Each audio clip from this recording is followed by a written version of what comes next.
Voilà. Erev Tov, bonsoir à toutes et à tous. On se retrouve grâce à Midrashet Yehuda, comme chaque jeudi avec le Rav Menachem Ackerman. Ce n'est pas la paracha de Shavua, mais on va parler de Rosh Hashanah, de la fête qui arrive. Tout d'abord, le cours est les Refoua Shlema Chantal Zari Bat Rachel.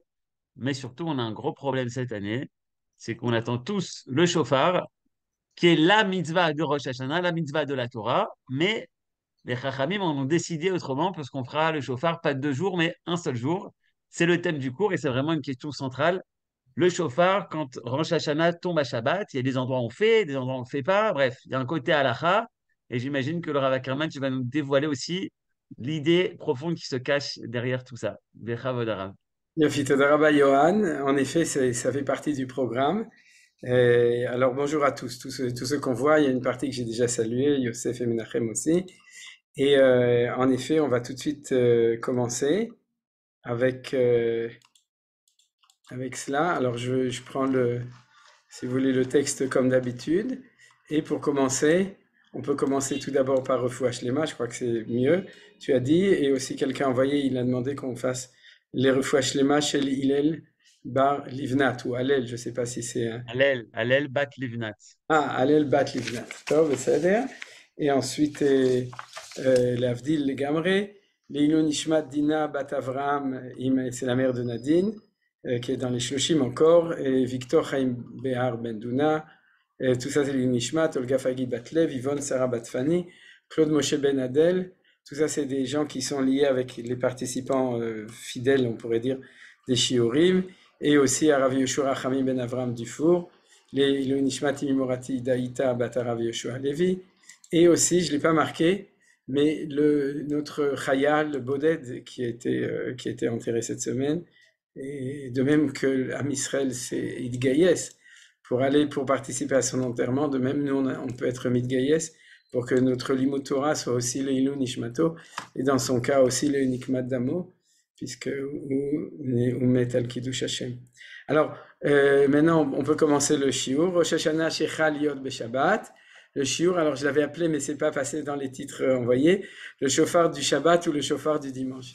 Parce qu'en effet, cette année, comme il n'y aura pas le chauffard du Shabbat, encore on va le voir, alors ce qui va nous rester, c'est la Tkiyat Shofar du deuxième jour de Rosh Hashanah, qui est dimanche. Donc ne ratez pas la Tfila le deuxième jour de Rosh Hashanah, parce que c'est la seule fois où on va entendre le chauffard.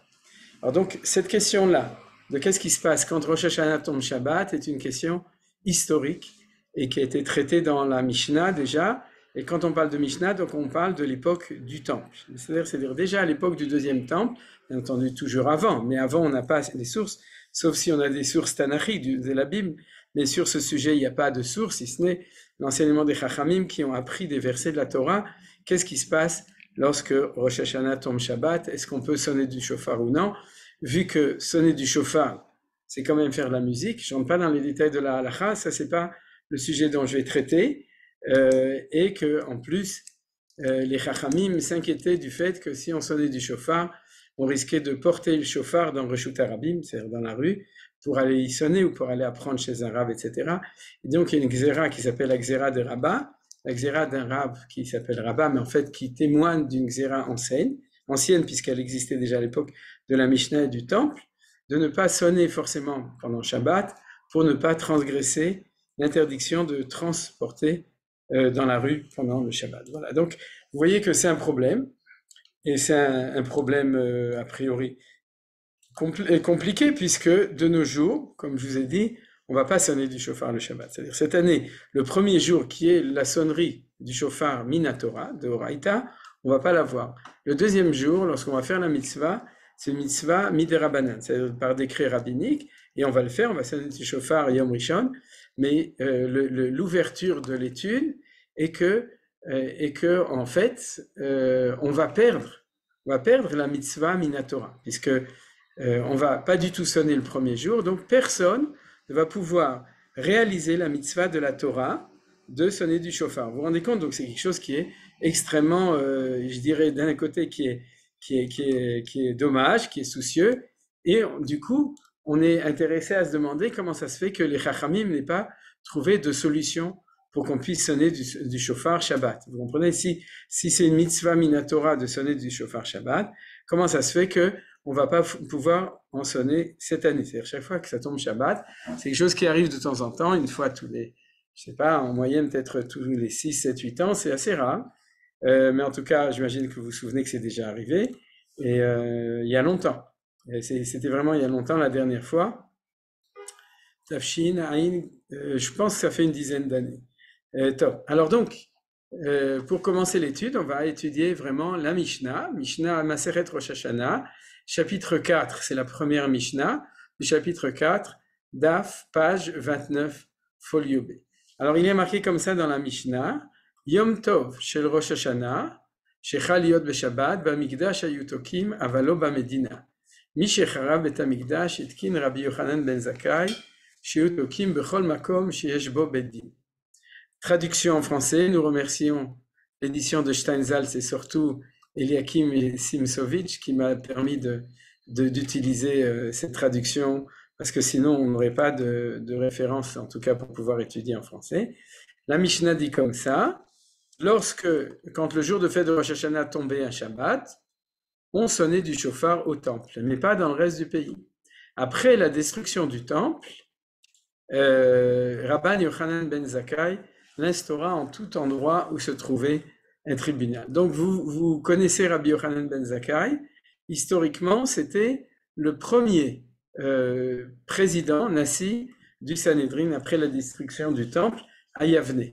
À Yavne, c'est donc dans le Sanhédrin qui, après la destruction du temple par les Romains en l'an 67 après Jean-Claude, s'est installé à Yavne. Yavne, c'est l'endroit, vous connaissez la ville de Yavne, le kibbutz Yavne, etc. Donc, et la yeshiva Kerem Yavne, qui fait référence aussi Kerem au Sanhédrin qui était là-bas. Et par là-bas se trouvait le Sanhédrin après la destruction du temple. Et c'est comme ça que Rabbi Yochanan a instauré de sonner là-bas. Et on va voir aussi à tout endroit où se trouve un tribunal. Beddin, donc là où se trouve un Beddin, il a instauré de sonner du shofar pendant Shabbat. Donc vous voyez que cette Mishnah est étonnante par rapport à ce qu'on fait, puisqu'aujourd'hui on ne sonne plus du tout du shofar le Shabbat, mais en fait c'est pas comme ça que ça se passait dans le temps. C'est-à-dire que quand le Beth Amikdash était construit, on sonnait au temple, mais pas dans le reste du pays. C'est-à-dire qu'en effet, dans le reste du pays, c'était comme aujourd'hui, on sonnait pas. Néanmoins, il y avait l'Atkiyat Shofar, la sonnerie du shofar, qui était au temple. Et même quand le temple a été détruit et qu'il y a eu le début de l'exil, Rabbi Yochanan ben Zakkai ne s'est pas démonté. Il a dit chaque fois qu'il y a un Bet Din, il y a un tribunal, à ce moment-là, on peut sonner du shofar dans le Bet Din. Et ça veut dire que de son temps, et puis je dirais plus que ça, dans sa pensée de perpétuer la sonnerie du shofar même pendant Shabbat, il a dit, on peut pas, puisque c'était que au Beth Amikdash, c'est pas dans tout le pays, donc on peut pas, après la destruction du temple, on peut pas, ou il voulait pas dire qu'à ce moment-là, on pouvait sonner partout, dans n'importe quel endroit, mais en tout cas, il a préservé la possibilité de sonner du shofar, au moins dans un tribunal. Sur l'institution de Rabbi Yochanan, la Mishnah continue, et il y a une discussion en fin de compte entre les rabbanim, quelle était l'intention de Rabbi Yochanan ben Zakkai. C'est-à-dire, est-ce que c'était dans tous les tribunaux, puisque Rabbi Elazar qui était un des deux maîtres de Rabbi Akiva, et un des deux élèves d'ailleurs de Rabbi Yochanan ben Zakkai aussi, il dit comme ça, Amar Rabbi Elazar, bon on va le lire directement en français, ceux qui veulent l'ivrit peuvent le voir au-dessus, Rabbi Elazar affirme que Rabban Yochanan ben Zakkai l'institua seulement à Yavne. Les autres sages lui dire que ce soit à Yavne ou à tout endroit où se trouve un tribunal.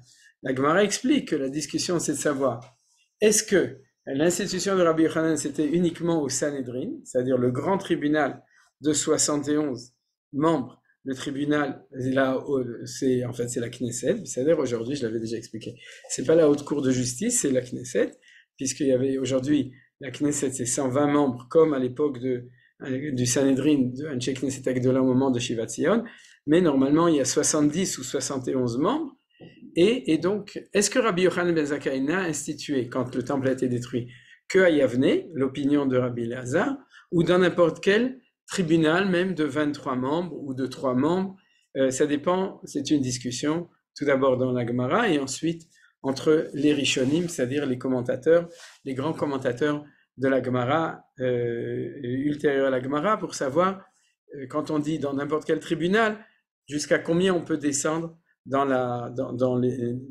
qualité d'un autre tribunal. Je vous signale que la halacha n'est pas comme Rabbi Elazar. Rabbi Elazar, c'est Da'at Yachid. La halacha est comme la Mishnah, qui au début et à la fin insiste sur le fait que ce soit Yavne ou à tout endroit où se trouve un tribunal. Alors là, étonnement, parce que si c'est comme ça, comment ça se fait que de nos jours, on ne sonne pas du shofar dans tous les tribunaux, c'est-à-dire à Yerushalayim, dans le Bet Din Agadol de Jérusalem, pourquoi est-ce que on ne sonne pas du shofar, et même dans les autres tribunaux, à Tel Aviv, les tribunaux Bet Din chez le Torah, hein, je ne vous parle pas de Badat, c'est pas Bagat, c'est-à-dire que Bet Din Tzedek, mais comment ça se fait qu'on a perdu cette coutume de sonner dans un tribunal. Voilà, ça c'est, si vous voulez, le début de la Mishnah. Et la Mishnah continue. Et elle dit comme ça. Je lis pour que ça aille un tout petit peu plus vite. Je lis directement en français. Et vous avez de toute façon le texte aussi ici, et pour ceux qui préfèrent. Et Jérusalem avait cet autre privilège par rapport à Yavne. On sonnait dans toute ville dont les habitants pouvaient voir, entendre, en étant proches et à même de venir, alors qu'à Yavne, on sonnait seulement au tribunal rabbinique. C'est-à-dire ça, c'est la fin de la Mishnah, ou en tout cas, oui, en gros, c'est la fin de la Mishnah, c'est-à-dire qu'il dit que, et je l'explique selon l'explication de Maïmonide, du Rambam, c'est que lorsque le temple existait, non seulement on sonnait dans le temple, mais on sonnait aussi dans tout Jérusalem et dans tous les alentours. C'est-à-dire que tout endroit où on pouvait venir à Jérusalem, où on pouvait voir, etc., ou entendre ou venir, on sonnait. Par exemple, un exemple, on sonnerait à Argilo ou bien à Ma'ale Adumim, c'est un peu discutable, mais à Givat Ze'ev, c'est-à-dire dans les grandes banlieues, dans la mesure où ils sont continus avec Jérusalem. Alors, si c'est à l'époque du temple, on continuait à sonner aussi dans tous ces endroits-là. Alors que quand il y a eu le temple qui a été détruit, c'était uniquement au Beth Amikdash.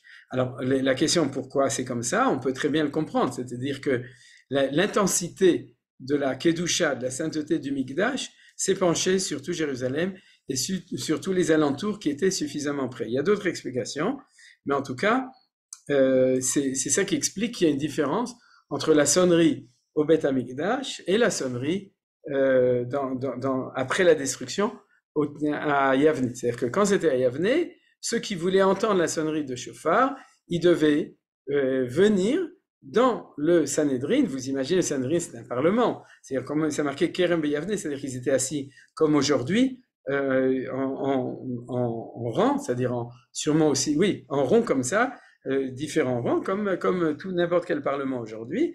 Et tous les gens venaient à Yavne, et le Shabbat matin de Rosh Hashanah, ceux qui pouvaient pour pouvoir entendre la sonnerie du shofar pendant le Shabbat. Voilà. Ça, parce que en fait, j'ai oublié de vous dire au début du cours, alors vous m'excusez, c'est que j'ai prévu de faire 2 cours, cette semaine et la semaine prochaine.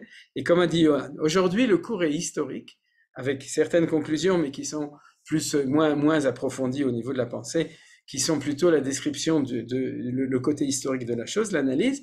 Et la semaine prochaine, ce sera un cours qui sera au contraire sur le sens profond des choses, de cette questionnement spécifique de sonner ou ne pas sonner du shofar pendant Shabbat. Parce qu'on va voir qu'en fin de compte, comme souvent, lorsqu'un cas, on pourrait dire un cas d'exception se révèle, il est souvent révélateur de fondements généraux. J'allais dire général, je crois qu'on dit généraux. C'est de fondements généraux. C'est exact, non? Oui. Merci pour les grands-mères, grand-mériennes, n'est-ce pas, Nicole? Et donc, qui connaissent, c'est-à-dire la grammaire française, ceux qui sont versés dans les sciences le savent, que souvent les grandes découvertes sont suite à un phénomène d'exception.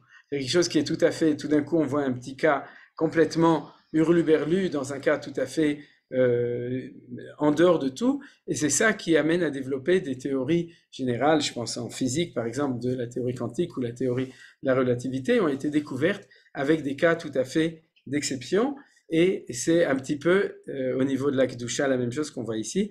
C'est le cas d'exception du shofar Shabbat, cette analyse va nous amener à découvrir, si Dieu veut la semaine prochaine, des fondements pour comprendre l'idée de certains développements à propos de la sonnerie du shofar pendant Shabbat. Cette semaine, je vais établir les jalons. C'est-à-dire que dans le développement historique, on va aussi établir la base de tout ça. Alors, tout d'abord, qu'est-ce qu'on peut voir à propos de cet enseignement de Jérusalem? Regardez, on va lire on va lire d'abord le Rambam, justement, Maïmonide, le petit passage qui nous concerne, Rambam, Ilchot Shofar, qui dit comme ça, chapitre 2, et donc Halacha 8. Halacha 8, donc, il dit comme ça. Quand les sages ont décrété de ne pas sonner le shofar le Shabbat, ils n'ont appliqué ce décret que pour un endroit où ne se trouve pas de tribunal rabbinique. Cependant, lorsque le temple était présent et que le grand tribunal se trouvait à Jérusalem, tous sonnaient le shofar à Jérusalem le Shabbat tant que le tribunal y siégeait. Qu'est-ce qu'on voit de là? C'est quelque chose d'intéressant dans le langage du Rambam, c'est que même lorsque le temple existait, on pourrait dire la source d'autorisation de pouvoir sonner le shofar pendant Shabbat au temple n'est pas, on pourrait dire, le Kodesh HaKodashim, le Saint des Saints, ou le Mizbeach, l'autel sur lequel on amène des sacrifices, mais le fait que le Sanhédrin siège à l'intérieur du temple. Alors peut-être que tout le monde ne le sait pas, mais c'est une mitzvah minatora, qui est marquée dans la Torah, que le Sanhédrin, de manière normale, ne peut pas siéger à la Knesset, c'est-à-dire sur Givat Ram, mais il doit siéger sur Har HaMoria, c'est-à-dire sur le mont du temple. Alors, dès que l'occasion sera bonne, c'est-à-dire si Dieu veut bientôt, c'est-à-dire que la Knesset deviendra le Sanhédrin tout d'abord, avec les membres de la Knesset, on n'aura plus de Ahmed Tibi, etc. C'est-à-dire que ce sera le Sanhédrin qui va s'installer, siéger dans la Knesset, et à ce moment-là, la Knesset déménagera dans le Har HaBayit et dans l'endroit du Mikdash, dans un endroit qui s'appelle l'Ishkat HaGazit. L'Ishkat HaGazit, c'est la salle ou l'amphithéâtre, c'est-à-dire comment on dit une grande salle comme ça, j'ai oublié le oulam, la grande salle qui est en marbre. Gazit, c'est Avnei Gazit, c'est des pierres c'est en marbre, donc c'est-à-dire que le Sanhédrin était siégé dans le temple. Et tellement il siégeait dans le temple qu'il était même en partie à l'intérieur du temple. Ça veut dire que les membres du Sanhédrin, quand ils voulaient aller siéger, ils étaient obligés de se purifier comme quelqu'un qui rentre à l'intérieur du Beth Amikdash, la vache rousse, et tout ce que vous voulez. Vous imaginez quel Sanhédrin on aura, Bezrat Hashem, dès que les choses sont comme ça. Alors pourquoi je vous dis tout ça? Parce que la sonnerie du shofar à l'époque du temple était déjà liée avec l'idée de Sanhédrin, puisque c'est ce que nous dit le Rambam, vous voyez. Cependant, lorsque le temple était présent et que le grand tribunal se trouvait à Jérusalem, tous sonnaient le shofar à Jérusalem le Shabbat, tant que le tribunal y siégeait. D'ailleurs, on a aussi une identité de temps, c'est-à-dire on ne pouvait sonner du shofar le Shabbat que pendant que le Sanhédrin siégeait, c'était le matin.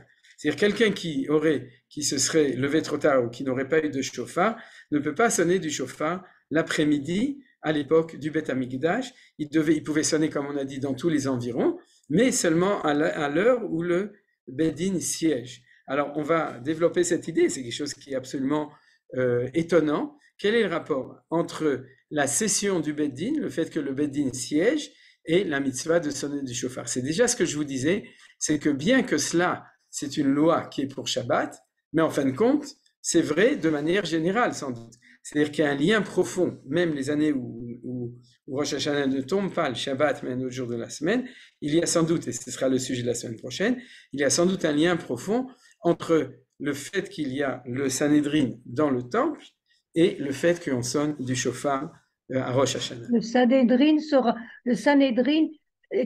s'assoit le Shabbat? Il s'assoit à Rosh Hashanah. Non, est-ce que c'est une séance le Shabbat? Non, en général le Shabbat non, mais à Rosh Hashanah oui. Ah bon. Et c'est pas une séance normale, ils ne traitent pas des affaires habituelles, c'est la séance de Rosh Hashanah. C'est-à-dire, alors on va essayer de comprendre de quoi ils vont parler, mais vous pouvez déjà, je vais donner un début de réponse cette semaine. On continue dans le Rambam, mais cela ne s'appliquait pas seulement à ceux qui se trouvaient à Jérusalem, mais chaque ville située dans les limites extérieures de Jérusalem, de laquelle on pouvait voir Jérusalem, c'est-à-dire qui ne se trouvait pas dans un oued, de laquelle on pouvait entendre le son du chauffard sonner, qui ne se trouvait pas sur le sommet d'une montagne, de laquelle on pouvait venir à Jérusalem, c'est-à-dire qu'il n'était pas séparé par un fleuve. Les habitants de cette ville sonnaient le chauffard le Shabbat comme à Jérusalem. Par contre, dans les autres villes d'Israël, on ne sonnait pas le chauffard le jour du Shabbat. Vous avez compris, c'est à part l'histoire de Babel Oued. L'histoire, c'est qu'il fallait pouvoir l'entendre, le voir et pouvoir venir. C'est pour ça que je vous ai donné l'exemple de Givat Ze'ev, pour autant que je sache, sinon Pisgat Ze'ev c'est évident, et Ramoth, etc. C'est des endroits où on peut venir à Yerushalayim ou Gilo, etc. pendant Shabbat. Donc, tous ces endroits-là, Bezrat Hashem, on sonnera du chauffard le Shabbat quand on sonnera dans le Sanhedrin, sur le Harabait, sur le mont du Temple, dans le Beth Amikdash, dès qu'il sera reconstruit. Alors, on va continuer notre étude, tout ça c'est l'information de base, et là on a une histoire très intéressante dans la suite de la Gemara. Vous voyez dans la suite de la Gemara, de cette Mishnah qui dit que à Jérusalem on sonnait au Beth Amikdash, et après Rabbi Yochanan ben Zakkai a institué à Yavne et aussi dans les autres villes. Alors, elle nous raconte comment ça s'est passé. Après la destruction du temple, Rabban Yochanan ben Zakkai instaura à ce propos, voilà, ça c'est la citation de la Mishnah. À ce propos, une Baraïta raconte, c'est-à-dire on a une Mishnah externe qui s'appelle une Baraïta, qui raconte l'histoire. Une année, Rosh Hashanah tomba un Shabbat. Alors déjà, je vous donne l'explication directement. Vous imaginez que cette histoire, elle était à Yavne avec Rabbi Yochanan juste après la destruction du Shabbat. C'était sans doute le premier ou un des premiers Shabbatot qui ont suivi l'installation et la stabilisation du Sanhedrin à Yavne. Maintenant, vous savez, après la destruction du temple, ça s'est sûrement pas fait immédiatement, c'était sûrement extrêmement compliqué, mais il est arrivé une fois, donc sans doute la première fois, où Shabbat, le Rosh Hashanah tombait Shabbat, après la destruction du temple. Et à ce moment-là, les habitants de toutes les villes voisines se rassemblèrent à Yavne, Rashi l'explique, pour entendre la sonnerie du chauffard des émissaires du tribunal rabbinique, comme ils en avaient l'habitude à Jérusalem. D'accord? C'est-à-dire que le peuple, naturellement, ce qui a marqué ici les habitants de toutes les villes voisines, naturellement, ils se souvenaient de ce qui se passait au Beth Amikdash. Ils se sont dit, comme on avait l'habitude de monter à Jérusalem pour pouvoir entendre le chauffard Shabbat quand ça tombe Shabbat, ou encore mieux, de monter au temple pour entendre la sonnerie du temple. On va voir que la sonnerie du temple, c'est la classe, c'est autre chose que la sonnerie qu'on faisait chacun chez soi comme on le fait aujourd'hui. C'est-à-dire que dans tout Jérusalem, on sonnait du chauffard, mais normalement, c'est-à-dire avec un chauffard habituel. Mais à Jérusalem, au temple, c'était quelque chose de tout à fait différent, on va tout de suite le voir. Et donc, naturellement, les Juifs avaient l'habitude, comme aujourd'hui on va au Kotel, eh bien, on allait au Beth Amikdash, ceux qui pouvaient, ils louaient un hôtel pour être près de l'hôtel, c'est-à-dire à UTEL, et pour pouvoir vivre dans le Beth Amikdash le Rosh Hashanah avec la sonnerie du chauffard du Mikdash. Donc après la destruction, naturellement, tous les bons Juifs, ils ont loué un hôtel à Yavne pour pouvoir entendre la sonnerie du chauffard le Shabbat à Yavne parce qu'ils savaient qu'on ne pouvait pas faire autrement. Donc, et vous avez ici une information importante de Rashi, c'est qu'ils entendaient la sonnerie du chauffard des émissaires du tribunal rabbinique. Vous voyez qu'il y a une constance du lien entre le chauffard sonné et le fait que c'est lié avec le tribunal rabbinique. Donc, Rabban Yochanan ben Zakkai suggéra alors au fils au Bnei Betera sonnons. Alors, qui c'est les Bnei Betera? C'est les membres du Sanhedrin. C'est une grande famille de Talmidei Chachamim qui apparaît à plusieurs générations. Parce que déjà à l'époque de Hillel, lorsque Hillel Azaken, 100 ans avant la destruction du temple, c'est-à-dire en moins 30 environ, lorsque Hillel arrive depuis Babylone à Jérusalem pour la première fois, lorsque c'est déjà le grand Hillel, il y a un problème qui ressemble, le problème de savoir qu'est-ce qu'on fait pour pouvoir amener le couteau pour faire la shrita des moutons le jour de Pessah lorsque ça tombe Shabbat. Et à ce moment-là, Hillel dit, on a le droit d'amener le couteau, et qui est-ce qui s'oppose à lui? Les Bnei Betera. Alors c'est pas les mêmes, puisque c'est plus de 100 ans entre les deux, 110 ans entre les deux événements. Ce qu'on comprend de là, c'est que dans le Sanhedrin, il y avait un parti, il y avait une coalition qui s'appelaient les Bnei Betera. C'était une grande famille qui sans doute avait beaucoup de gens qui siégeaient au Beth Amikdash, c'était des notables, ils avaient des grands chapeaux. Et donc, chaque fois qu'il y a des discussions comme ça, on les retrouve les Bnei Betera. Et Rabbi Yochanan ben Zakkai. Maintenant, c'est une situation tout à fait différente. Le temple a été détruit. On se trouve à Yavne, je suppose pour la première fois que ça tombe Shabbat. Comme à l'époque, le Kiddush HaChodesh se faisait par témoin et que le Sanhedrin était totalement libre de décider quand Rosh Hashanah tombait, c'est pas comme maintenant. On peut supposer que ça a pris 30 ans jusqu'à ce que ça tombe le Shabbat, parce que c'était un petit peu géré par le Sanhedrin de savoir quand est-ce que ça pourra tomber Shabbat. Et donc, cette première fois, Rabbi Yochanan ben Zakkai suggéra alors au fils de Betera, c'est-à-dire qu'en fait, Rabbi Yochanan ben Zakkai, il avait le parti de droite dans le Sanhedrin, les Betera avaient le parti de gauche dans le Sanhedrin, et il leur a dit, Sonon, c'est lui le Nassi, c'est-à-dire le président du Sanhedrin. Mais vous voyez que c'est pas parce qu'il est le Nassi qu'il a la majorité dans le Sanhedrin. C'est pas si simple. Et tout se décide dans le Sanhedrin à la majorité Minatora. C'est marqué que ça doit se faire à la majorité. Il dit Sonon. Ils lui répondirent, nous devons discuter. Nadoun. Vous connaissez ça, c'est pas Nadine, c'est Nadoun, hein? Aucun rapport. Ça veut dire quoi Nadine? Nasevada. On va faire une commission sanhédrinique qui va discuter sur la question est-ce qu'on doit sonner Shabbat ou non, et d'ici 3-4 ans, nous vous donnerons la réponse, et entre-temps, on aura eu le temps d'enterrer le problème. Voilà. Ça a plus ou moins ce qui a l'air d'être, et vous allez voir d'après la suite des choses. C'est une des braïtotes les plus rigolotes du chasse. C'est-à-dire, vous allez voir pourquoi. Ils lui répondirent, nous devons discuter. Alors, qu'est-ce qu'il leur dit? Sonnons, et ensuite, nous discuterons. C'est marqué comme ça. Nitka vachar nadoun. D'accord? Je vous propose comme ça. D'abord, on sonne du chauffard, et ensuite, on va discuter. Après la sonnerie, c'est-à-dire, après la sonnerie, ils proposèrent d'en débattre. Proposèrent, c'est une phrase gentille. Ça, les Bnei Betera, et dit Rabbi Yochanan ben Zakkai, tu nous as dit qu'après on sonne, on doit en discuter, alors discutons. Et qu'est-ce qu'il leur répondit? La corne a déjà été entendue Yavne et on ne peut remettre en question un acte. Nishkvar nishma keren beyavne. Oui, c'est pas kerem beyavne, c'est keren beyavne, c'est la corne, c'est la sonnerie du chauffard. Ve'en mashivim lachar maaseh. Une fois que le fait est accompli, on discute pas. Alors, est-ce que Rabbi Yochanan était un démocrate?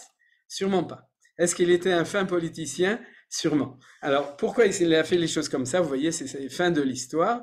Qu'est-ce qu'on apprend de là? On suppose que c'était une discussion extrêmement âpre. C'est une discussion extrêmement compliquée. Et c'est pour ça que les choses, il a fait les choses comme ça. Je suppose que les Bnei Betera avaient la majorité dans le temple, dans le Sanhedrin.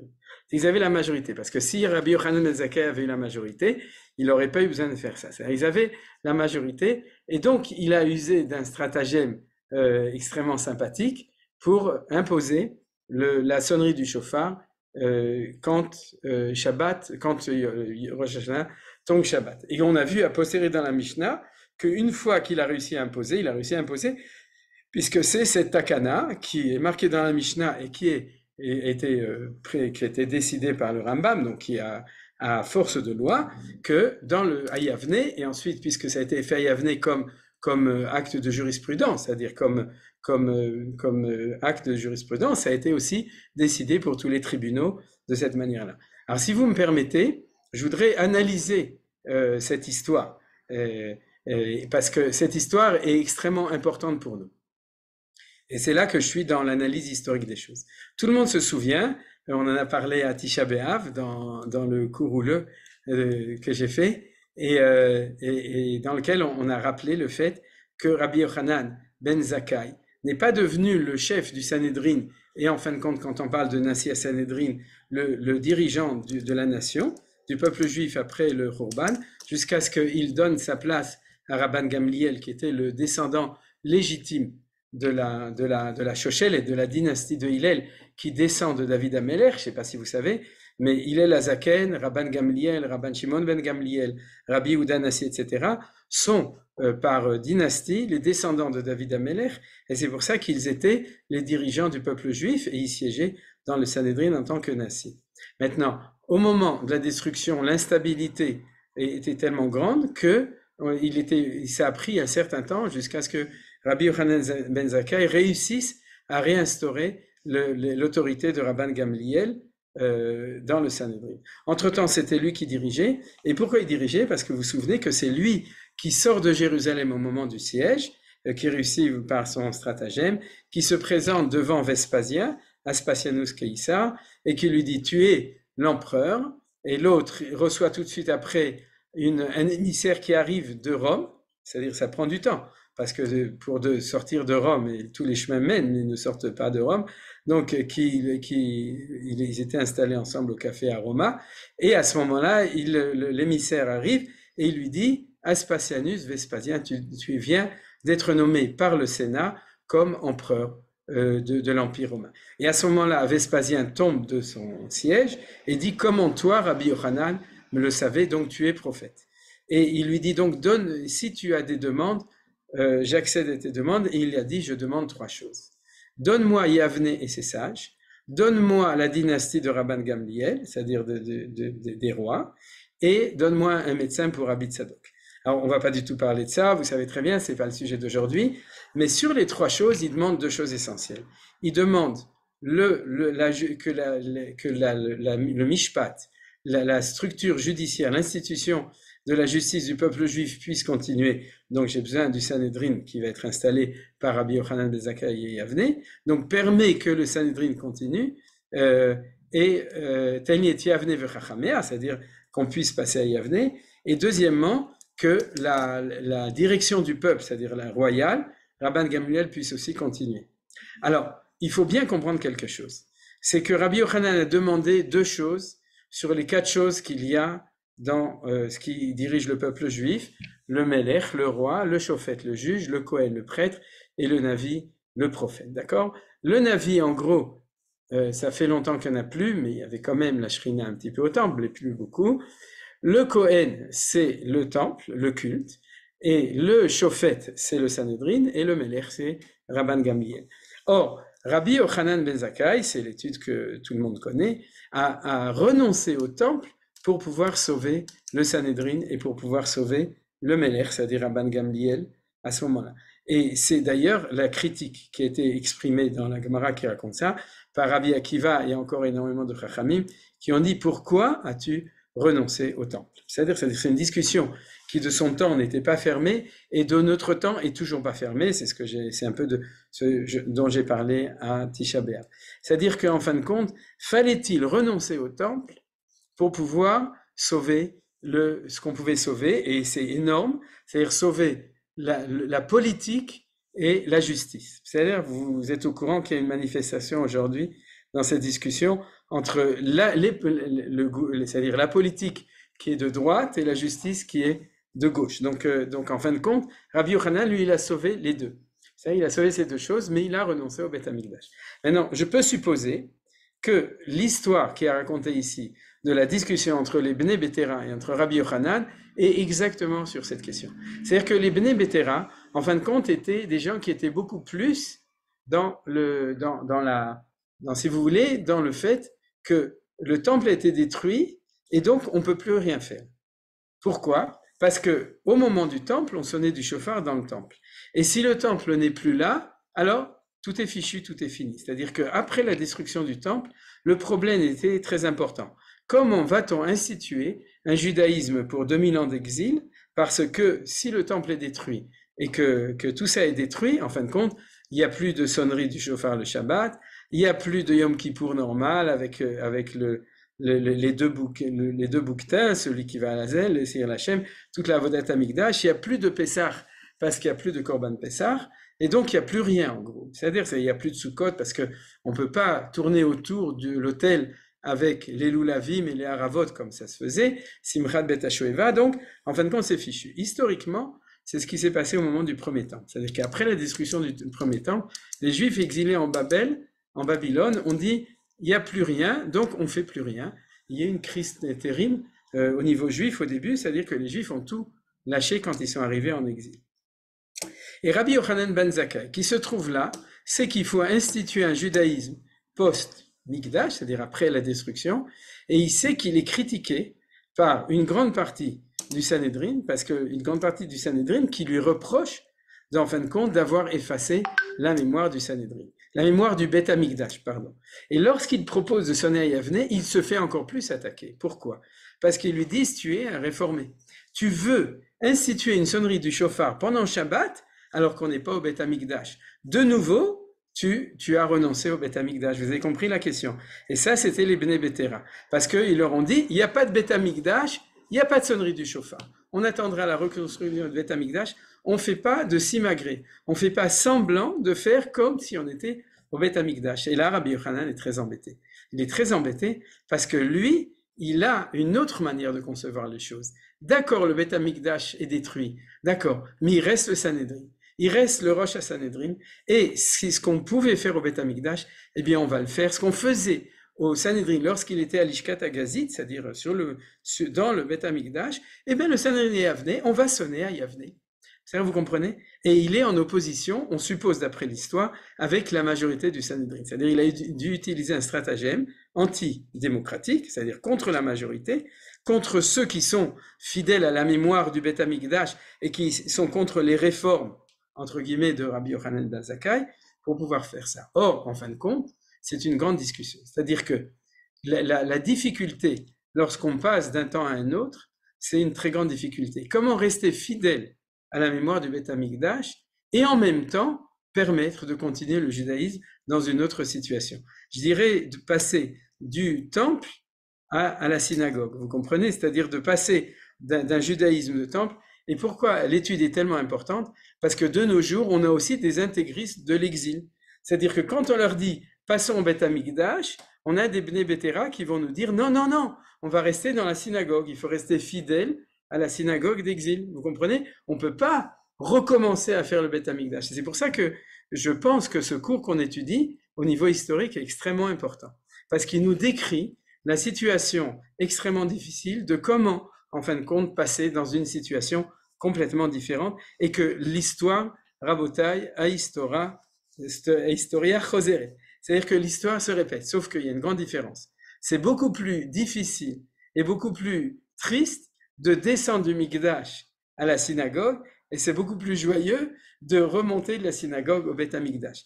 Mais les oppositions qu'on voit de notre temps à renouveler prouvent bien, c'est-à-dire quand je parle dans le milieu orthodoxe, dans le milieu de Torah, dans le milieu qui est fidèle au Kiyum Torah Mitzvot, qui s'occupe de ça au niveau des Rabbanim, on comprend très bien que si de nos jours c'est difficile, alors que logiquement on devrait vouloir faire un maximum de choses pour se rapprocher, à plus forte raison, a fortiori, que c'était difficile à cette époque de renoncer au Beth Amikdash. C'est-à-dire, alors on va voir donc cette étude. Et on va voir un autre texte qui montre où est-ce que les Bnei Betera, dans le fond, ils avaient un petit peu raison. Regardez. Alors tout d'abord, on va voir comment était la sonnerie du chauffard au Beth Amikdash, au niveau historique. Et la Mishnah, c'est dans le 3e chapitre de Rosh Hashanah, nouveau, ce qu'on a vu avant, c'est le 4e chapitre, page 26, folio B dans la Gemara, qui dit comme ça. Le chauffard au temple à Rosh Hashanah. Là, on ne parle pas spécialement de Shabbat. On parle de la sonnerie du chauffard au temple, parce que vous avez bien compris que quand on parle de Shabbat, du coup, grâce à Shabbat, on s'occupe du coup du temple. Nous aussi en ce moment, vous avez vu, c'est-à-dire que s'il n'y avait pas l'interdiction de sonner du chauffard Shabbat, on n'aurait jamais su, nous en tant qu'étudiants de Torah, qu'au Beth Amikdash c'était différent. C'est-à-dire que grâce au Shabbat et à l'interdiction, comme je vous ai dit au début, c'est l'interdiction de sonnerie qui nous oblige à étudier les choses de manière sérieuse. Alors il dit comme ça, le chauffard au temple à Rosh Hashanah était une corne de bouquetin toute droite dont l'ouverture était recouverte d'or. Alors qu'est-ce que c'est un bouquetin? Est-ce que c'est un livre qui est vendu chez les bouquiniers sur la Seine? Non, ça c'est un bouquin, d'accord? C'est pas un bouquetin, d'accord? C'est autre chose. Et il était entouré de 2 trompettes, une de chaque côté. Alors les trompettes, vous savez, c'est, ne vous trompez pas, les trompettes, c'est des trompettes en argent qui sont marquées dans la Torah, en Parashat Ba'aleotra, assez les racheter, Hatzotzrot, Kesef. Fais-toi 2 trompettes en argent.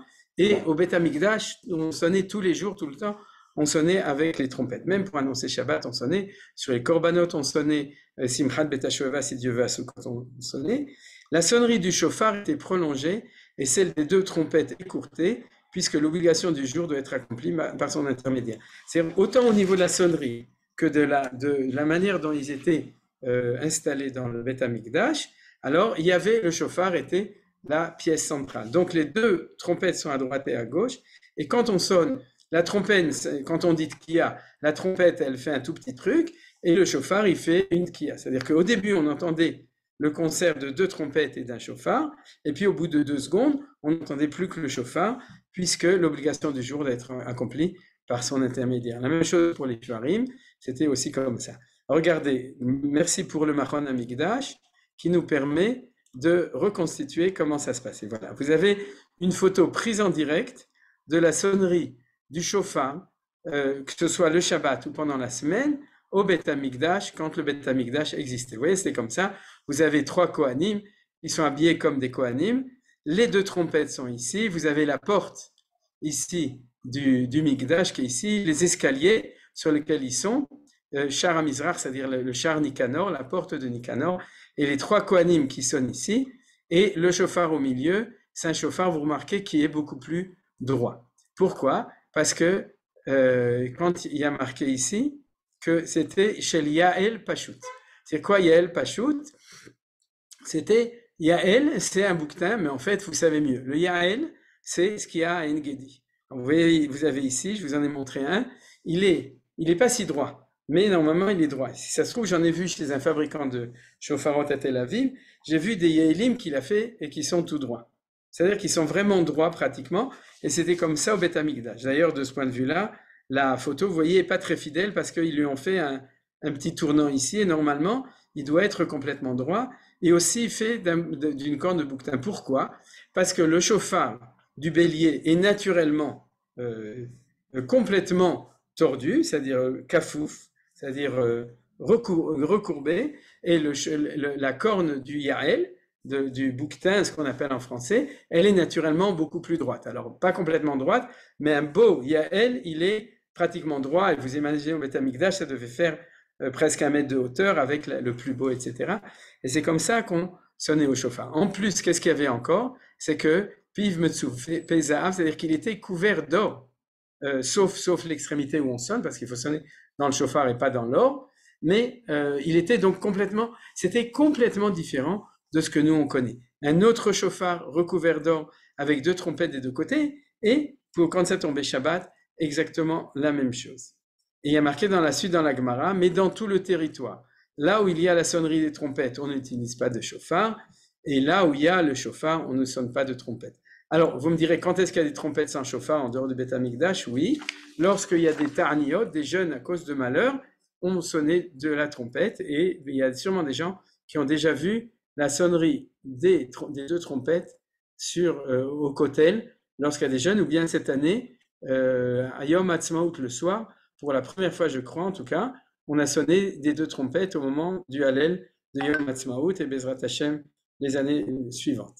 Alors, Agmara dit comme ça, mais dans tout le territoire on ne le fait pas. De même, ça veut dire quoi de même? De même que dans le Beth Amikdash, fut institué à Tzipori par Rabbi Chalafta et à Sichni par Rabbi Hanania ben Tardion, qu'est-ce qu'ils ont fait? Après la destruction du temple, lorsque le Sanhédrin est monté dans le nord, et le peuple juif de manière générale, après la révolte de Bar Korva, la région de Jérusalem était déclarée Judéa non grata, c'est-à-dire qu'on pouvait plus habiter là-bas, et donc tout le centre du judaïsme est passé dans le nord. Rabbi Yehuda à Tzipori, Rabbi Yochanan à Tibériade, etc., ou à Beth She'arim. Et à ce moment-là, il y a eu des grands rabbanim que vous connaissez, Rabbi Hanania ben Tardion, par exemple, qui est un des 10 à Ougé Malchut des 10 martyrs, et eux ont institué de sonner du chauffard, comme c'était fait au temple, dans leur synagogue, ou bien dans le Sanhédrin, parce que à Tzipori, c'était l'endroit du Sanhédrin. Par contre, Sichni, comme vous savez, c'est un endroit où en ce moment il y a plutôt des règlements de compte, et puis ils ont une bonne équipe de foot. Bnei Sachnin, okay, pour ceux qui connaissent, Sachnin, le village arabe dans le nord, c'est Sichnin, ou Sichni, qui est témoigné ici. Tzipori, c'est aussi connu, c'est-à-dire c'est des villes, anciennes villes juives qui aujourd'hui sont devenues des villes arabes, c'est-à-dire, et donc ils ont voulu faire la même chose. Et quand la nouvelle parvint aux sages, ils déclarèrent, on ne procédait à ce rituel qu'au port de l'Est et au mont du Temple. Et Rava, ou selon une autre version, Rabbi Yoshua ben Levi explique de quel verset, c'est-à-dire d'où on sait qu'on ne peut sonner du chauffard avec des trompettes que sur le mont du temple, c'est parce qu'il y a un verset. Bachatzotzot vekol shofar, ariu lifne amelech Adonai. C'est un passouk qu'on chante tous les vendredis soirs dans Kabbalat Shabbat, c'est-à-dire, et donc vous le connaissez, en français, les trompettes et le son du shofar, faites-les retentir devant le roi de l'Éternel. C'est devant le roi l'Éternel qu'il nous faut des trompettes et le son du shofar, mais pas ailleurs. C'est-à-dire, lorsqu'on n'est pas devant l'Éternel, c'est-à-dire quand on n'est pas l'Ifnei Hashem, quand on n'est pas au Beth Amikdash, on n'a pas le droit de sonner du shofar avec des chatzotzrot, c'est-à-dire l'un ou l'autre. Et qu'est-ce qu'on voit ici? C'est qu'on voit ici que les chachamim ont fait très attention à ne pas reproduire ce qui se faisait au Beth Amikdash en dehors du Beth Amikdash. Alors, c'est là qu'on comprend les discussions avec les Bnei Betera. C'est-à-dire que les Bnei Betera ont utilisé cet argument en disant, du coup, on ne peut pas sonner le shofar du tout à Yavne pendant Shabbat. Ils ont dit, on ne peut pas singer le Beth Amikdash quand il n'y a pas de Beth Amikdash. Et Rabbi Yochanan ben Zakkai, qui était donc le fondateur du judaïsme d'exil, était obligé si vous voulez, de marcher entre les deux. C'est-à-dire de dire, d'un côté, il ne faut pas singer le Beth Amikdash, et d'un autre côté, il ne faut pas oublier le Beth Amikdash. Donc on est obligé de sonner du shofar quand on est à Yavne ou dans tous les autres tribunaux, pour ne pas oublier le Beth Amikdash, mais d'un autre côté, on ne va pas en sonner comme au Beth Amikdash pour faire la différence entre les deux. Vous voyez, c'est quelque chose d'extrêmement difficile et de compliqué de savoir comment est-ce qu'on passe d'un temps à un autre temps, c'est-à-dire comment instaurer un judaïsme d'exil, etc. Et donc, ils avaient toujours la gauche et la droite qui l'attaquaient. L'un lui disait qu'il était trop réformé, et l'autre lui disait qu'il était trop orthodoxe parce qu'il insistait pour faire comme à l'époque du Beth Amikdash. Là, on voit que Rabbi Yochanan ben Zakkai n'avait pas oublié le Beth Amikdash du tout. C'est-à-dire, on ne pouvait pas l'accuser d'avoir renoncé au Beth Amikdash. C'est une autre Mishnah qu'on va voir encore aujourd'hui qui disait comme ça. C'est la Mishnah suivante qui dit comme ça. À l'origine, c'est seulement au temple que l'on devait prendre les 4 espèces pendant les 7 jours de Sukkot. Alors qu'ailleurs, qu'au premier jour de la fête. Car il est écrit, vous prendrez pour vous au premier jour le fruit du bel arbre, c'est-à-dire les 4 sortes. Vous vous réjouirez 7 jours devant l'Éternel, c'est-à-dire au temple. En hébreu, j'ai pas marqué, ou smartem lifnei Hashem shivat yami. Quelle est l'expression? C'est le lifnei Hashem. C'est-à-dire qu'il n'y a que au temple on est lifnei Hashem. Un juif à Bordeaux qui prie, il prie Dieu, mais il n'est pas devant Dieu. Il ne faut pas dire n'importe quoi. C'est pas parce que tu pries avec toute la ferveur que tu es lifnei Hashem. Lifnei Hashem, c'est que au temple, et c'est aussi dans tout Jérusalem. Parce que Jérusalem, c'est là où on mange les korbanot kodashim kalim, le maaser sheni, etc. Et c'est là où, quand le temple existait, on peut sonner du shofar dans tout Jérusalem, parce que tout Jérusalem s'appelle Lifnei Hashem, c'est ce que nous explique Maïmonide quand il explique cette Mishnah. Alors pourquoi je vous dis tout ça aussi? Parce que, on continue, après la destruction du temple, Rabban Yochanan ben Zakkai institue en souvenir du temple de prendre partout les 4 espèces pendant 7 jours. C'est-à-dire que cette année, on va avoir exactement la même chose à propos du loulav. Comme le premier jour de Sukkot va tomber Shabbat, on ne va pas prendre le loulav pendant Shabbat. Alors vous allez dire, on va perdre la mitzvah minatora? Oui, la même chose. On ne va pas pouvoir faire, parce qu'il y a marqué Ulkartem lachem bayom harishon. C'est-à-dire le premier jour de Sukkot, on doit prendre. Et pendant 7 jours au Beth Amikdash, on fait la mitzvah minatora. Mais en dehors du temple, on ne fait la mitzvah minatora que le premier jour. On a exactement le même phénomène. On va perdre le shofar minatora, on va perdre le lulav minatora, mais on va se rattraper. On va sonner du shofar le dimanche, d'accord, comme j'ai dit, et puis on va prendre le lulav depuis le 2e jour de Sukkot jusqu'à la fin. Maintenant, qu'est-ce qu'il y a d'intéressant du coup? C'est que ce que Rabbi Yochanan ben Zakkai nous dit, c'est en souvenir du temple de prendre le lulav. C'est-à-dire cette année, on ne va pas faire la mitzvah de lulav. On va faire la mitzvah de Zecher l'Amikdash en souvenir du temple. Et tout ça, c'est Rabbi Yochanan ben Zakkai. C'est-à-dire Rabbi Yochanan ben Zakkai, qui a renoncé au temple, a répondu au Bnei Betera, vous ne me ferez pas dire que vous êtes fidèle au temple et que moi, je l'ai effacé. Je suis aussi fidèle au temple que vous, et au contraire, je perpétue dans l'exil pour ne pas oublier le temple, pour se souvenir du temple, mais il faut le faire différemment. Il faut le faire en se souvenant qu'on n'est pas au temple, et donc on n'est pas l'Ifnei Hashem, mais on fait quand même les choses. En quoi la chose est très intéressante, c'est que du coup, si on prend le loulav sur le mont du temple, ou si on sonne le shofar sur le mont du temple, alors on peut le faire Shabbat, et on accomplit la mitzvah minatora de faire le lulav ou de faire le shofar sur le mont du temple. Vous voyez qu'on est arrivé à l'actualité. Directement, on a sauté à pieds joints dans l'actualité aujourd'hui. C'est que théoriquement, on pourrait sonner du shofar cette année le Shabbat. Il suffit de sonner sur le mont du temple. Et théoriquement, on pourrait faire la mitzvah du lulav du premier jour minatora. C'est très simple. Il suffit de monter avec un lulav sur le Harabaï. Vous voyez, c'est pas très compliqué, hein, il n'y a pas tellement de problèmes. Alors maintenant, on va terminer le cours avec qu'est-ce qui s'est passé au niveau de l'évolution historique. Comment ça se fait qu'aujourd'hui, on ne fait plus du tout la sonnerie du shofar le Shabbat. Alors que pourtant, on a des tribunaux. Même en dehors d'Israël, théoriquement, dans le grand tribunal rabbinique de Paris, on aurait pu sonner, chez le Rav Guggenheim, d'accord, on aurait pu sonner du shofar le Shabbat, comme c'est comme ça. Alors, qu'est-ce qui est intéressant, c'est que historiquement, ça s'est fait. Où est-ce que ça s'est fait? Chez le Rif. Vous avez entendu parler du Rif. Rabbi Yitzhak El-Fassi, qui habitait au Maroc, il y a de ça 1000 ans. Et Rabbi Yitzhak El-Fassi, pour lui, a dit, eh bien oui, puisque la halakha n'est pas comme Rabbi Eliezer. Et la halakha, c'est que dans n'importe quel tribunal, on peut sonner. Il a rassemblé son tribunal Shabbat à Rosh Hashanah le matin, et pendant la prière, ils ont sonné du shofar, et tous les rishonim témoignent du fait que chez le Rif, on sonnait du shofar le Shabbat, quand ça tombait, quand Rosh Hashanah sonnait le Shabbat. Mais il signale déjà que le Rif n'a pas réussi à faire cette révolution, parce que déjà à l'époque de ses élèves, après sa disparition, ils n'ont plus accepté de continuer le minhag du Rif. C'est pour ça que chez Yosef au Maroc, dans la synagogue marocaine, qui continue les minhagim du Rif, on ne sonne pas du shofar à Shabbat. D'accord, vous comprenez? C'est-à-dire qu'il y a eu une espèce de pic, il y a eu un moment, et puis ensuite, ça n'a pas marché. Quelle était la raison fondamentale? En fait, la raison, c'est l'opinion du Rambam, qui est elle la halakha. C'est quoi l'opinion du Rambam? C'est que même si dans un petit tribunal, on peut sonner du shofar, mais il faut que ce tribunal soit un tribunal où les dayanim sont semuchim. C'est quoi semuchim?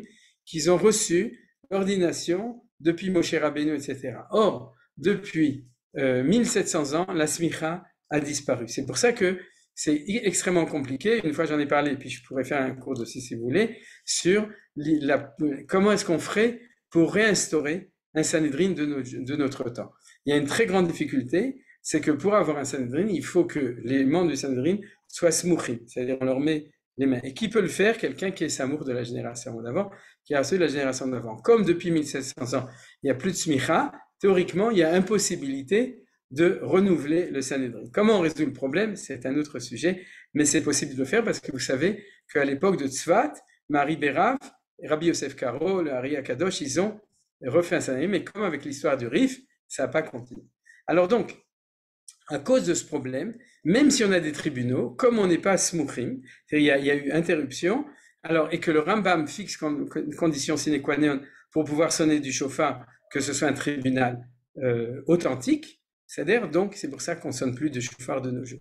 Et ça explique pourquoi de nos jours, plus personne ne sonne du shofar pendant Shabbat comme cette année. Alors, il y a, à part le Rif, encore deux points intéressants.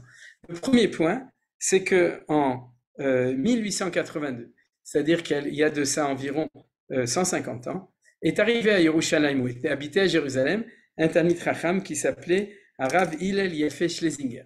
Alors, Schlesinger, vous connaissez ce nom, c'est ceux qui ont construit l'hôpital de Shaare Tzedek et la Yeshiva de Sha'alvin, mais ce Rav Hillel Yeffe Schlesinger a décidé que lui, il s'en foutait, il allait sonner du shofar Shabbat à Jérusalem.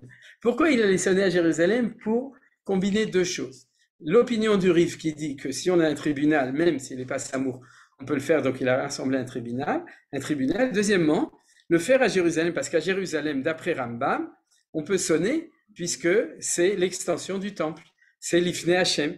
Donc même si le temple est détruit, la Shrina n'est jamais partie, c'est ce que dit le Rambam, Maïmonide, on l'a déjà étudié, et donc on peut sonner à Jérusalem parce qu'on est l'Ifnei Hashem, donc c'est comme peut-être même si le temple était détruit, on peut peut-être continuer, et en plus on peut faire comme le Rif de sonner devant un tribunal normal, et il l'a fait, c'est-à-dire en 1882 ou 83, ça tombait Shabbat, il s'est mis dans une... Mais seulement il était critiqué par tout le monde.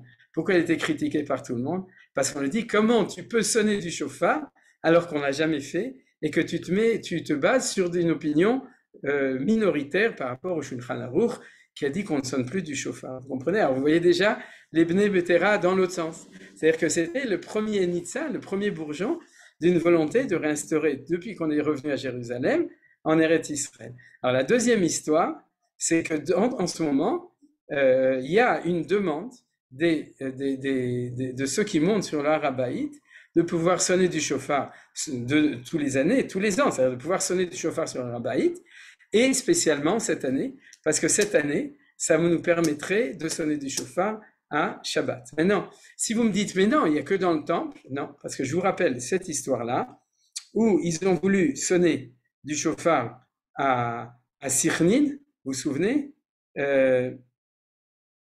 et les sages ont répondu, on ne faisait ça que aux portes de l'Est et sur le Har HaBaït. Donc on a une source mephorage que surtout, même quand le temple n'est pas reconstruit et qu'il n'y a pas les cours du temple, l'enceinte du temple, mais que sur le Har HaBaït, on peut sonner du chauffard. Et c'est pour ça qu'il y a une demande réelle aujourd'hui de pouvoir sonner du chauffard sur le Har HaBaït. Alors je termine le cours en disant comme ça, en tant que conclusion des choses. On a vraiment, pour nous, on est né, on a grandi avec le fait, pour ceux qui connaissent, que quand ça tombe Shabbat, on ne sonne pas du chauffard. Pour nous, c'était clair. On n'a jamais sonné, on ne sonnera jamais, etc.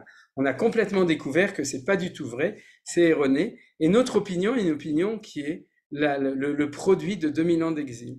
Et pendant 2000 ans d'exil, ce n'est pas seulement que la Torah, elle était interrompue, mais il y a eu même une idaldelut, c'est-à-dire une descente progressive. Parce que ce qui est clair, et ça on l'étudiera la semaine prochaine, pourquoi c'est tellement important, c'est que pour Rabbi Yochanan ben Zakkai, ce qui est clair, c'est que c'était impensable qu'il n'y ait pas au moins un endroit dans le monde où on sonne du chauffard pendant Shabbat. D'accord? Pour lui, il n'était pas question d'interrompre complètement. Si on ne peut pas sonner partout, alors on sauve qui peut, et on va sonner du chauffard dans le Sanhédrin. Et je me permets de supposer que pour Rabbi Yochanan ben Zakkai, son institution, sa takana, c'était jusqu'à ce que le temple soit reconstruit. C'est-à-dire, dans sa vision des choses, il n'a jamais pensé qu'on trouverait normal que pendant Shabbat, personne ne sonne du chauffard. C'est-à-dire, alors on verra la semaine prochaine le fond des choses, mais vous comprenez cette chose.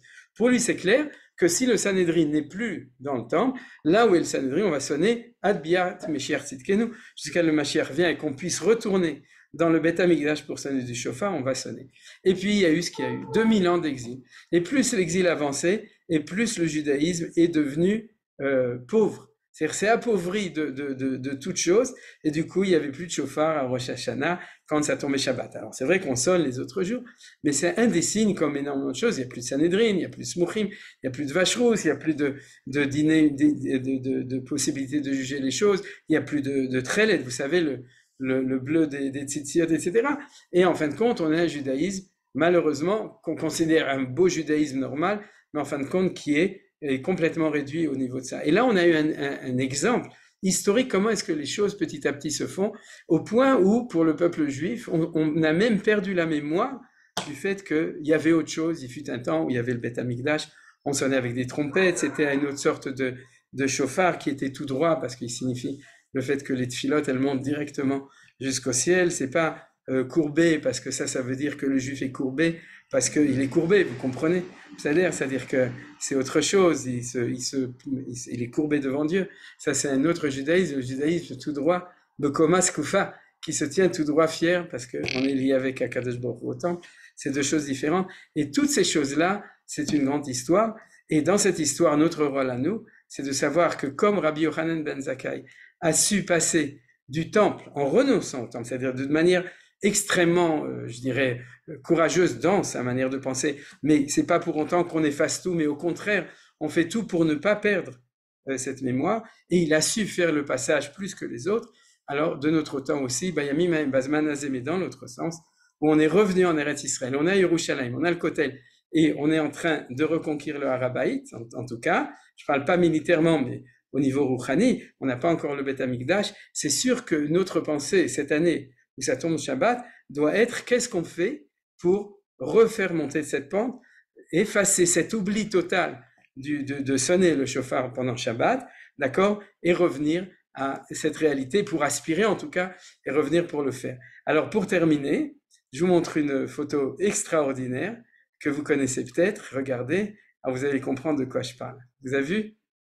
Qui c'est? Rav Shlomo Goren, Morenu Rabbeinu. Et où est-ce qu'il se trouve dans cette photo? Il n'est pas au kotel. C'est-à-dire que nous, on connaît la photo de Rav Goren qui sonne du chauffard au kotel avec les 3 tzanchani, vous connaissez? D'accord, mais ça, c'est pas du tout la même chose. C'est tous les barbus qui sont autour de lui. Je peux pas vous dire qui c'est, mais c'est sûrement des rabbanim importants jusqu'à aujourd'hui. Et Rav Goren avec un Sefer Torah, comme le roi qui porte un Sefer Torah partout, il était le Rav Rashi de Tzad, et qui sonne du chauffard sur le Harabait. Vous voyez, qui est ici sur le Harabait. Donc cette photo est extrêmement importante, parce que c'est ça la fin de notre cours. C'est ça qui nous montre notre direction, là où on aspire, même si on ne peut pas tout faire. Lui, il savait. Au moment, après il est descendu. Mais ça, c'est le jour de la conquête sur la Rabbait. Après, il est descendu sonner en bas, mais il savait que la délivrance, la Géoula, d'avoir reconquis le Rabbait, c'était pour ça. Et comme l'a chanté d'ailleurs, pour terminer, Naomi Shemer, comme vous le savez, Shofar Koré B'Harabait B'Hiratika. Elle n'a pas dit Shofar Koré B'Kotel HaMa'aravi, elle a chanté, et c'est dans Yerushalayim Shelzav, Shofar Koré B'Harabait Ba'ir Ha'atika. Zéou. Alors Shabbat Shalom. Et si vous avez des points d'interrogation ou des points d'exclamation, alors vous êtes invité à... Merci beaucoup. D'accord, Toda Rava. Tom. L'histoire de porter, autrement dit, c'est quoi? Ça a disparu dans ton cours complètement. Ouais. C'est quoi? C'est du pipeau, je veux bien, mais... Et deuxième question, tant que j'ai la parole, est-ce qu'il n'y a pas des gens aujourd'hui qui ont envie de monter ou qui montent sonner le chauffard, même en cachette, le loula en cachette? Alors, la réponse, je réponds à la deuxième et après à la première, Youssef. Toda Rabba. Tu connais sûrement un Djinji célèbre qui s'appelle Yehuda Glick, qui est celui qui fait du balagan sur un Harabait. Premièrement, il a déjà sonné du chauffard sur un Harabait, il s'est retrouvé en tôle à cause de ça. C'est-à-dire que, comme disait mon ami qui disait, il y a 2 mères juives qui se promènent, et la première dit à l'autre, mon fils il est en or, il s'occupe de moi tout le temps, et la deuxième répond, moi mon fils il est en tôle. Alors donc, c'est-à-dire Yerushalayim chez le Zav pour lui, c'est devenu Jérusalem en tôle, mais il a sonné. Donc on a déjà, à part le Rav Goren, d'ailleurs, il a, le Nehemané Arabaït ont adressé au Bagatz une demande de pouvoir sonner du chauffard sur l'Arabaït. Juste avant le cours, je l'ai vu, je ne savais pas, et vous regarderez, vous mettrez Tkiat Chauffard Arabaït dans l'internet, et vous verrez que dans ma Korishon, dans Arutsheva, et puis dans tous les autres journaux, et aussi il y a le Psak, etc. Ça a été fait dans les années 2010, ça a été réitéré en 2020 et 2022. J'ai pas vu que cette année il y a eu une demande, mais si vous voulez, la constellation politique actuelle fait penser que si Dieu veut, s'il n'est pas cette année, mais l'année prochaine on pourra sonner, parce que je vous l'ai déjà dit, depuis 1 an et quelques, on prie déjà Shacharit et Moussaf, et Mincha, Beminyan sur l'Arabaït. J'ai participé il y a 2 semaines à la Tfilat Shacharit, 7h et 7h30 pour ceux que ça intéresse. Avant il n'y avait pas, il y a un Minyan qui prie sur l'Arabaït, avec Kaddish, Kedusha et des fois Birkat Kohanim, etc. Donc on avance, Bezrat Hashem. Ils interdisent pour l'instant de rentrer des objets de culte. On ne peut pas rentrer en talit, en tfilin, on ne peut pas rentrer avec un loulav, on ne peut pas rentrer avec un chauffard. Sans doute que ça ferait trop de bruit dans le monde, mais on n'en est pas loin. Donc Bezrat Hashem, par rapport à ta question, il y a un effort qui est fait pour que ce soit possible. Et comme on avait pris aujourd'hui, si jamais on avait la permission, la semaine prochaine, on sonnera Shabbat. Vous comprenez? Et ce sera le seul endroit du monde où on sonnera du chauffard le Shabbat, et ce sera le plus beau, parce que ça fait 2000 ans qu'on sonnait peut-être à Yavne ou chez le Rif, mais c'est au Maroc, mais où on ne sonnait pas sur le Harabait. C'est-à-dire que la mitzvah Tasedor Haïta, telle qu'elle doit la faire, Bachatzotzrot, Vekol Shofar, Ariou Lifnei Amelech Hashem. Donc c'est quelque chose de grandiose et on doit y aspirer. Par rapport à ta première question, vas-y, répète-la, j'ai oublié. L'argument qu'on ne sonne pas parce que... C'est très important. D'accord. Merci. Alors en fin de compte, j'en parlais un tout petit peu la semaine prochaine, mais si tu veux, il y a un choix dans la manière dont j'enseigne. Je ne suis pas rentré dans la Sugia au niveau halakha.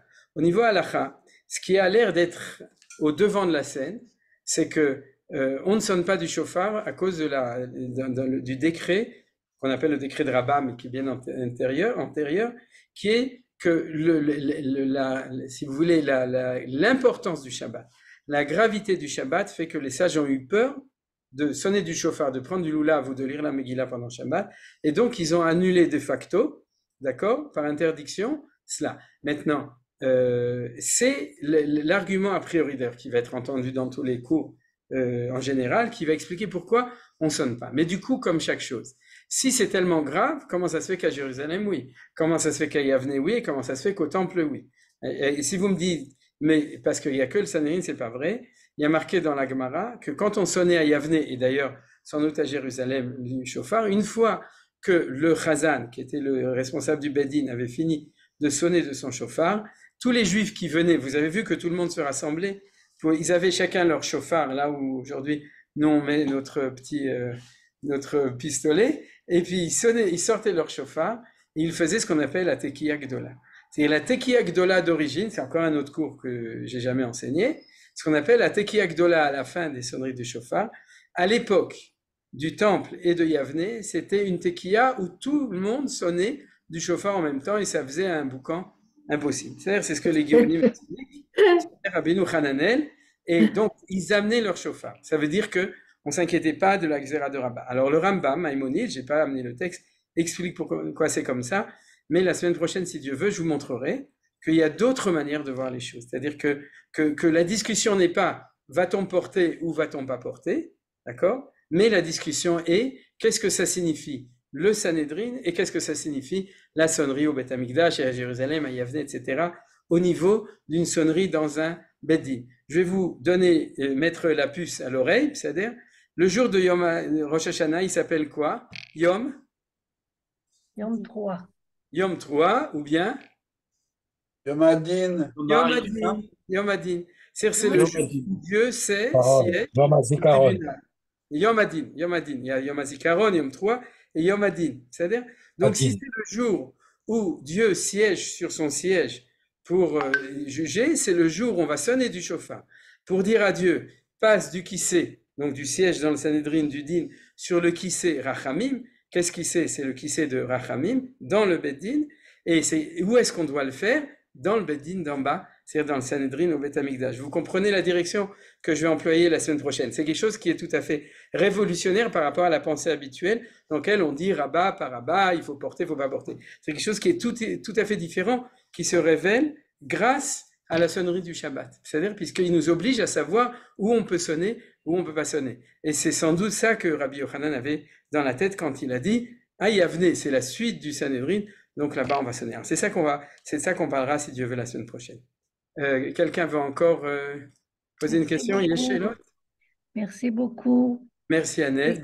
Moi, s'il vous plaît, je voulais demander, est-ce que la mitzvah, c'est de sonner ou d'entendre le chauffard? Très bonne question. La mitzvah, c'est d'entendre. C'est une marque Rishonim. Et la bracha nous montre quelle est la mitzvah. Parce que certains Rishonim disent que la bracha, c'est Asher Kishem Savet Tzivanu, Al Tekiyat Shofar. Et la halacha, c'est qu'on fait comme bracha, Asher Kishem Tzivanu, Lishmoa Kol Shofar ou Be Kol Shofar, c'est-à-dire d'entendre le shofar. C'est pour ça que la mitzvah, c'est pas sur le sonneur, mais sur nous. C'est-à-dire, c'est une mitzvah où il faut entendre le shofar, Lishmoa Kol Shofar. Okay. Meot Rashou, c'est très important. C'est-à-dire, encore une question? Non? Top, le judaïsme, c'est le chemin, nous le savons. Voilà, Yafé Meot, ce que tu dis, Annette, c'est Yafé Meot. C'est-à-dire, la notion de Shmiya est très importante, et la Shmiya du shofar fait partie de cet ensemble, comme tu as dit, de Shmiya. Top, alors Shabbat Shalom à tous. Shabbat Shalom. Et Coucou Nadine. Quoi? Qu'est-ce que tu dis, Youssef? Coucou à Nadine. Voilà. Ah, d'accord. Mais voilà. Merci, coucou Youssef. Shabbat Shalom à tous. C'est un plaisir de voir ce soir. Nadine, Veil aussi, etc. Et tous les autres, Shabbat Shalom. On ne peut pas saluer tout le monde, mais chez Shabbat Shalom. École Touf. Shalom. Patricia aussi. Salut Patricia. Shalom. Shalom. Live meeting.